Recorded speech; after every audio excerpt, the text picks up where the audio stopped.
Next में देख रहे हैं कि ये मेरे हाथ में जो कुछ भी है आप देख रहे हैं इसे, ये कौन है। इस तरह की आपने सॉफ्टी भी देखी होगी, इस तरह की आपने जोकर की टोपी भी देखी होगी, आपने ये भी देख रहे हैं। इसमें इस प्रकार से ये बना हुआ है और इसका एक सरफेस है।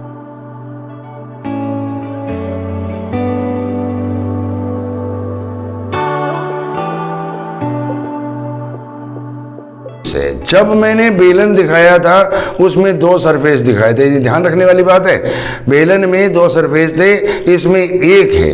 तो अभी हम आपको दिखा रहे हैं कि जिस समय हम इसका फिगर बनाते हैं तो फिगर बनाते हैं तो इस तरह से दिखाते हैं हम इसको।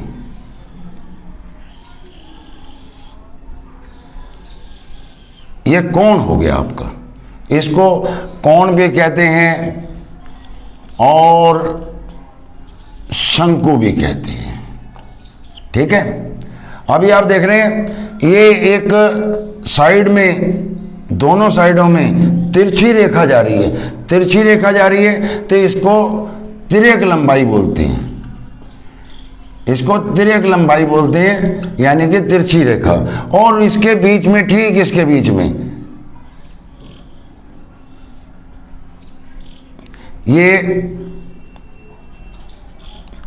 ये हाइट दिखाते हैं इसको हम, ये ऊंचाई होती है आपकी, यहां से यहां तक इसको व्यास बोलते हैं और यहां से यहां तक इसको त्रिज्या बोलते हैं। आप देख रहे हैं। अभी हम इसके सूत्रों पे ध्यान देंगे, बड़े आराम से समझिएगा, कोई ज़्यादा लंबी चौड़ी इसमें बात नहीं है। केवल एक बार अगर आपने सुन लिया तो आपके समझ में आ जाएगा। आप जल्दी से देखिएगा, बहुत आसानी से होगा ये। शंकु का वक्र पृष्ठ, तो आप देख रहे हैं शंकु का वक्र पृष्ठ देख रहे हैं। क्या देख रहे हैं आप? शंकु का वक्र पृष्ठ। शंकु का वक्र पृष्ठ का मतलब है ये जो साइड है जहां पर आप का हाथ जा सकता है, सरफेस है, इसको आप हाथ लगा सकते हैं, बार बार आप देख सकते हैं इसको।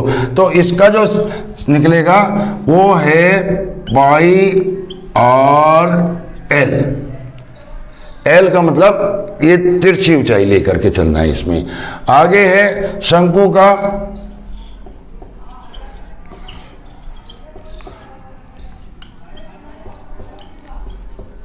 आयतन निकालेंगे।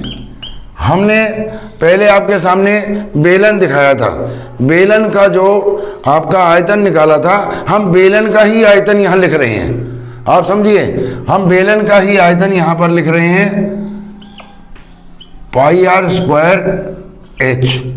शंकु का आयतन लिखना है हमें लिखना है शंकु का आयतन। और आप देख रहे हैं शंकु का आयतन मैंने लिखा pi R square H. Pi R square H नहीं है, ये जो पीस है ये आप देख रहे हैं इसका तीसरा हिस्सा है, इसके आयतन का तीसरा हिस्सा इसका आयतन है। तो हम इसको 1/3 लिख देंगे। उसके बाद हमने शंकु का संपूर्ण पृष्ठ लिखेंगे हम। हमने याद ही नहीं किया, हमें तो केवल बेलन का याद है। चलो बेलन का ही लिख देते हैं। यहां पर देखिए, बेलन का लिखने वक्त हमने लिखा शंकु का वक्र पृष्ठ प्लस जैसा हमने बेलन का लिखा था, फिर हम उसको वैसे का वैसा ही लिख देते हैं। 2 इंटू आधार का क्षेत्रफल। ये हमने वहां था बेलन का वक्र पृष्ठ प्लस 2 गुना आधार का क्षेत्रफल। जब हमने बेलन वाला ही दोबारा लिख दिया तो हमें ये तो जानकारी थोड़ी सी लेनी ही पड़ेगी कि बेलन में 2 सरफेस थे कि नहीं, एक ये और एक ये, और जबकि हमारे कोण में एक सरफेस है। ध्यान आ रहा है आपको? बेलन में 2 थे तो यहां पर 2 लगाया था, और अगर इसमें 1 है तो इसमें एक साइड ही जोड़ेंगे। हम आपको दिखा रहे हैं कि शंकु का वक्र प्रस्थ लिखा हमने पाई आर एल प्लस आधार का क्षेत्रफल। बेलन में 2 बार था तो 2 बार लिखा, इसमें 1 बार है, दिखाई दे रहा है ना आपको? ये 1 बार है तो 1 बार लिखेंगे पाई आर स्क्वायर। अब इसे थोड़ा शॉर्ट कर देते हैं। हम देख रहे हैं पाई आर इसमें भी है और पाई आर इसमें भी है, तो हमने देखा कि अगर हम पाई आर कॉमन ले लेते हैं तो एल प्लस आर बनता है। अब हम इनके मात्रक पे जाते हैं।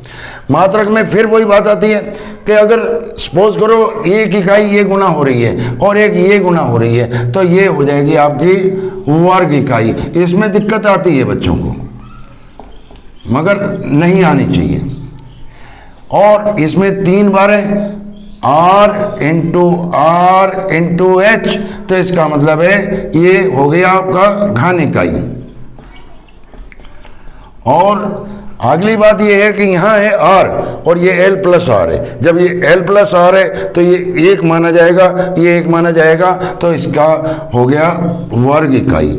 सबसे ज़्यादा दिक्कत कहाँ आती है बच्चों को? सबसे ज़्यादा दिक्कत आती है कि उनको सूत्र तो याद हो जाते हैं मगर सूत्र के बारे में जानकारी नहीं होती कि ये है क्या। जब वो जानकारी हो जाएगी उनको तो वो समझ जाएंगे कि ये है क्या।